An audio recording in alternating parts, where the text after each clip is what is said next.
welcome to Idea Popcorn Street. నా పేరు మృదుల. మోహన్ లాల్ ఇంకా జూనియర్ ఎన్టీఆర్ లీడ్ రోల్స్ గా నటిస్తున్న జనతా గ్యారేజ్ ఈ వారం రిలీజ్ అయింది. కొరతల శివ డైరెక్షన్ చేసిన ఈ ఫిల్మ్ ఒక బైలింగ్వల్ ఫిల్మ్. ఒకేసారి మలయాళం ఇంకా తెలుగులో కూడా రిలీజ్ అయింది.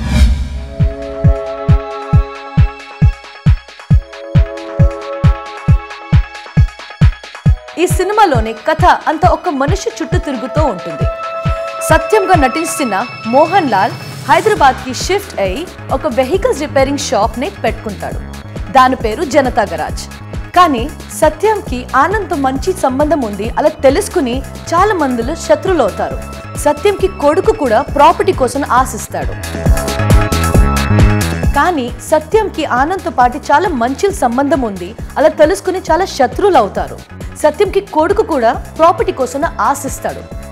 ఆనంద్ ఈ ప్రాబ్లంను ఎలా ఎదుర్కొంటాడు అన్నది ఈ సినిమాలో ఉన్న ట్విస్ట్. పర్ఫార్మెన్స్ ప్రకారంగా సత్యంగా Malayalam actor Mohan Lal super performance ఇచ్చారు. జూనియర్ ఎన్టీఆర్ కూడా అద్భుతంగా పర్ఫార్మెన్స్ చేశారు. మిగిలిన పాత్రను కూడా బాగానే చేశారు. టెక్నికల్గా చెప్పాలంటే సినిమాటోగ్రఫీ ఇంకా స్క్రీన్ ప్లే సూపర్గా ఉన్నాయి. ఇంకా ఆర్ట్ డైరెక్షన్, బ్రిలియంట్ యాక్షన్ ఇంకా కొరియోగ్రఫీ కారణంగానే ఈ మూవీకి పొగడ్తలు తెచ్చాయి. ఈ మూవీకి బ్యాక్గ్రౌండ్ స్కోర్ కూడా ఈ మూవీతో పాటు చాలా బాగా నచ్చింది.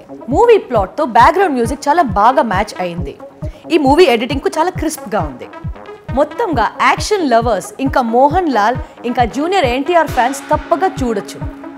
మనం దీనికి 5 నుంచి 3 పాప్కార్న్స్ ఇస్తాం.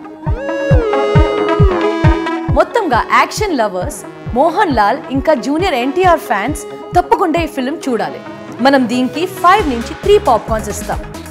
This was hour movie review for the week. మీకు ఈ ఫిల్మ్ ఎలా నచ్చింది కామెంట్స్ చేయండి కింద. For more updates of Tollywood please visit idea popcorn street.